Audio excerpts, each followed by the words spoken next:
Okay, at this point the synthesis has successfully completed. Let's take a look here. We have 13 critical warnings. I can kind of guess what those are. Let's just take a look at what it says. Okay, set property expects at least one object. Yeah, this is what I kind of expected. So what the issue I believe is this, is the question of case sensitivity. Okay, BHDL is case insensitive, Verilog is case sensitive. Okay, so it could not find these signals A and B as such. What should we do? Well, tell you what, I'm going to go and modify the code instead. Okay, so let me go and do that, and I'll save the old files as such as such. Okay, so I'll do it in my editor rather than here. Alright, so let me go ahead and go back to my editor. Okay, what am I doing here? Well, the test bench really doesn't need to change at all. It's the actual design itself that's the issue. So let's go here, the actual design. Alright, what I'll do is I'll comment it out so that you can see it from before. Right?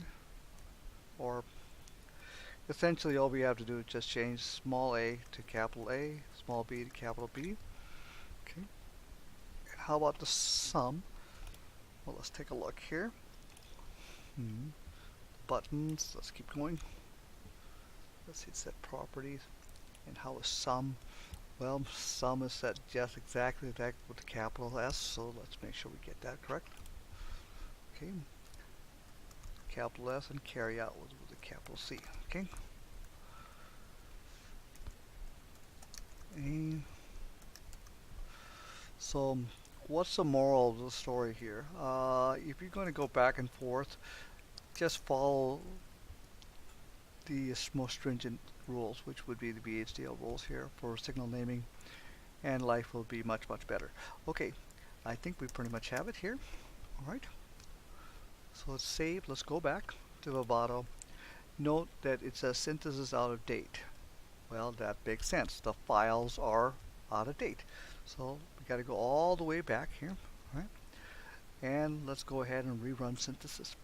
I'm assuming the simulation would be just fine again, but we can try again just to make sure. So run simulation.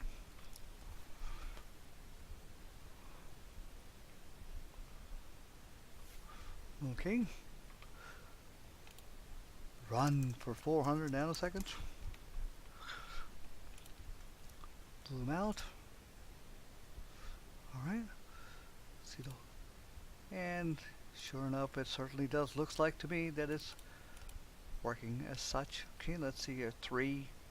Yes, indeed it's working. Okay, so simulation is fine. So let's close that.